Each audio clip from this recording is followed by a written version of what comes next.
Some things that don't seem very likely are actually possible, and people find ways to do them.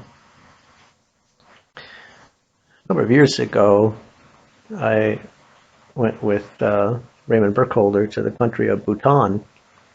We were going to be doing some teaching conferences there, and so I was in Thailand at the time, and then I met Raymond there, and then we traveled from there to Bhutan.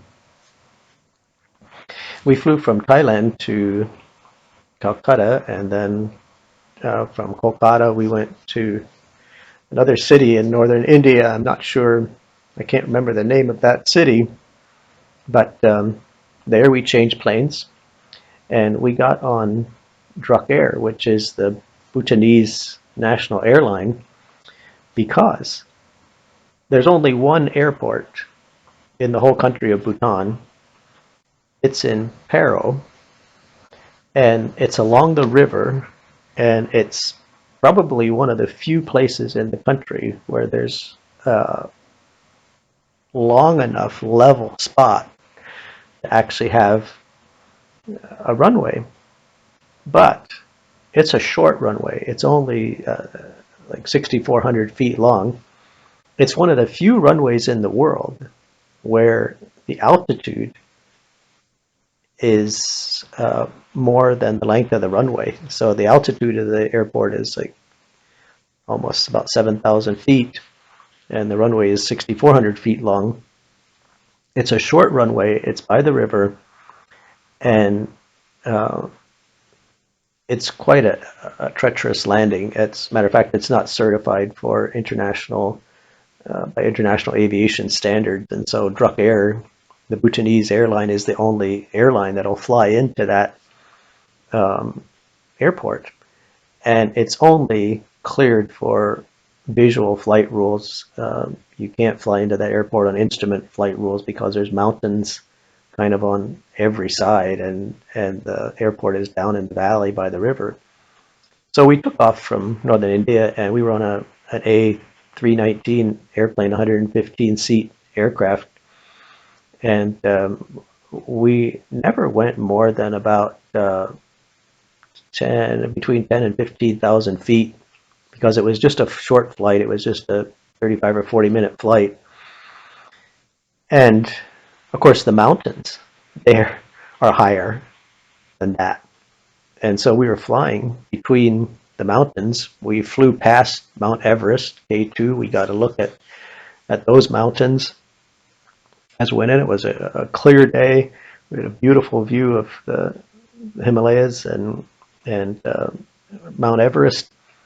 And then as we approached the airport and started coming down, um, we got into a valley where we were flying down the valley, and there were mountains on both sides. And as we got closer, the mountains got closer to the wings of the aircraft, and we could look out the window, and just off the side of the wings, a few hundred yards on each side, there were houses and people standing outside. You could see people standing outside their houses. And then as we got close, we made a turn, and because there was a mountain ahead of us, the valley we were in kind of ended and turned.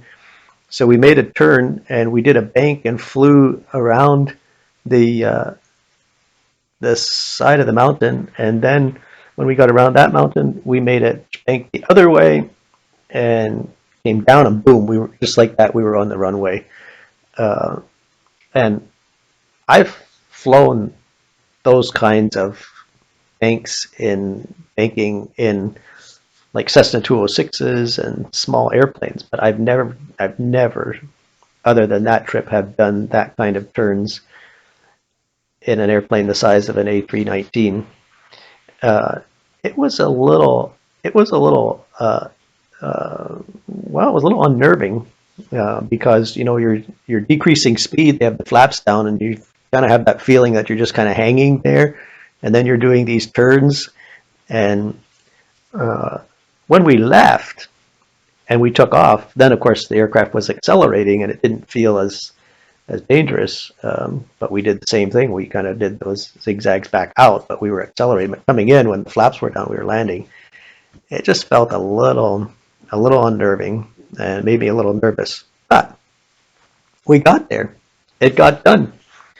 And so even though the airport isn't certified for international flight rules and no other airline will go in there, Druk Air goes in.